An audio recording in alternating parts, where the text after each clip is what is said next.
আল্লাহ মানুষকে সৃষ্টি করেছেন কষ্ট সহ্য করার জন্য এবং তিনি মানুষকে সৃষ্টি করেছেন ভারী বোঝা বহন করার জন্য। লাকাদ খালাকনাল ইনসানা ফি কাবাদ। আমরা অবশ্যই মানুষকে সৃষ্টি করেছি ভারী বোঝা বহনের জন্য এবং কঠোর পরিশ্রমের জন্য। মানসিকভাবে আপনি লড়াই করছেন, শারীরিকভাবে আপনি সহ্য করছেন, আপনি লড়াই করছেন।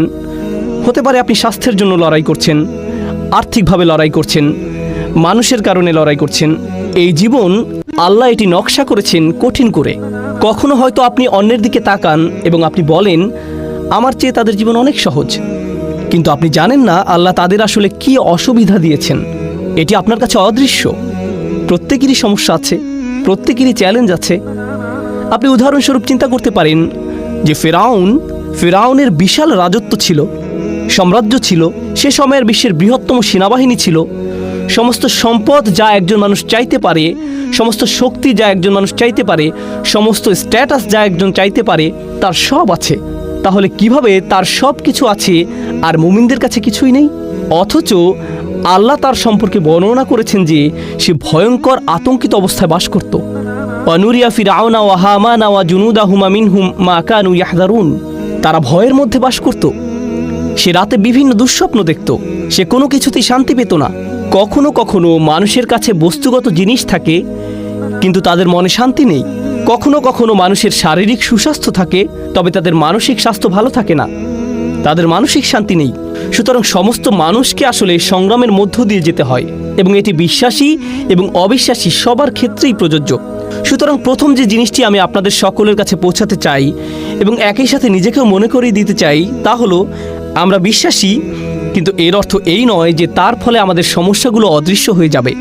এটি এমন নয় যে আমি বিশ্বাসী তাই আমার কোনো দুঃখ থাকবে না, অথবা কারণ আমি বিশ্বাসী তাই আমি কোনো কিছু নিয়ে উদ্বেগ অনুভব করব না, আমার পারিবারিক সমস্যা হবে না, বা আমার আর্থিক সমস্যা হবে না, স্বাস্থ্যগত সমস্যা হবে না, বা অন্য যে কোনো কিছু। বিশ্বাস করুন, আল্লাহর উপর আমাদের বিশ্বাস, আল্লাহর সাথে আমাদের সম্পর্ক, তা আমাদের সমস্যা সমাধানের জন্য না। আমাদের জীবনে যেসব মানুষ আমাদের সমস্যায় ফেলেছে তা থেকে মুক্তি দেওয়ার জন্য এটি নয়। এটি আমাদের বিশ্বাসের উদ্দেশ্য নয়। যদি আসলে তাই হতো তাহলে নবীগণ আলাইহিসসালাতু ওয়াসসালাম আল্লাহর সাথে যাদের সর্বাধিক ঘনিষ্ঠতা ছিল তাদের জীবন সবচেয়ে সহজ হতো। তারা ভাবতেই পারত যে তারা দোয়া করবে আর তাদের সমস্ত সমস্যা অদৃশ্য হয়ে যাবে। কিন্তু যদি আপনি নবীদের জীবন অধ্যয়ন করেন, তারা আল্লাহর নিকটতম মানুষ আলাইহিসসালাতু ওয়াসসালাম, কিন্তু তাদের জীবন সবচেয়ে কঠিন। আবারও বলছি, তাদের জীবন সবচেয়ে কঠিন এবং কখনো কখনো তাদের কাছে সবচেয়ে কঠিন সময় আসে, এমনকি দূরের শত্রুদের কাছ থেকে নয়, এটি তাদের নিজেদের পরিবার থেকে আসে। অন্য কথা, এটি তাদের কাছে আসে তাদের থেকে তারা পালাতে পারবে না। তারা প্রতিদিন তাদের সাথে আছে, তারা তাদের সাথে তাদের পুরো জীবন কাটাচ্ছে, কিন্তু তারা এই সমস্যাগুলি থেকে দূরে যেতে পারছে না। সুতরাং মানুষকে আসলে তৈরি করা হয়েছে এবং এমন একটি পরিস্থিতিতে পাঠানো হয়েছে যে তাদের প্রতিনিয়ত লড়াই করতে হবে, তাদের মোকাবেলা করতে হবে খুব কঠিন পরিস্থিতি, খুব কঠিন সময়। এমনকি মানুষ তাদেরকে এটি মোকাবেলা করতে হবে জীবনের অংশ হিসেবে, এবং এর সাথে ঈমান থাকা বা না থাকার কোনো সম্পর্ক নেই। এমন নয় যে আপনার যদি আরও ঈমান থাকে তাহলে আপনার এই সমস্যাগুলো হবে না। আসলে মানুষ মনে করে অনেক বেশি ঈমান থাকলে জীবনে আর কোনো সমস্যা থাকবে না। আল্লাহ আমাদের সৃষ্টি করেছেন এবং আমাদেরকে একটি ঝড়ের মধ্যে রেখে দিয়েছেন। কল্পনা করুন, সাগরে ঝড় উঠেছে, আপনি সেই ঝড়ের মধ্যে, চারিদিকে উত্তাল সাগর, এবং আপনি আপনার ছোট নৌকায় আছেন এবং ক্রমাগত আপনি ডুবে যাওয়া নিয়ে উদ্বিগ্ন। আপনি তাদের সম্পর্কে উদ্বিগ্ন যারা আপনার সাথে আছে। তো এখানে বিশ্বাসের কাজ কি?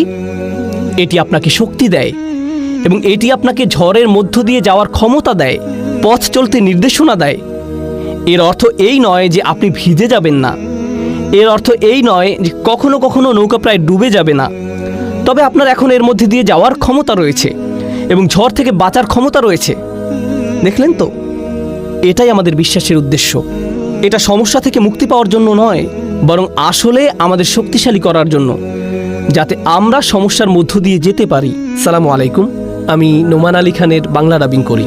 আপনারা এই চ্যানেলটি সাবস্ক্রাইব করে রাখুন। নতুন আপডেট পেতে বেল বাটন প্রেস করুন আর আমাদের ভিডিওগুলো প্রিয়জনদের সাথে শেয়ার করুন। জাযাকাল্লাহু খাইরান।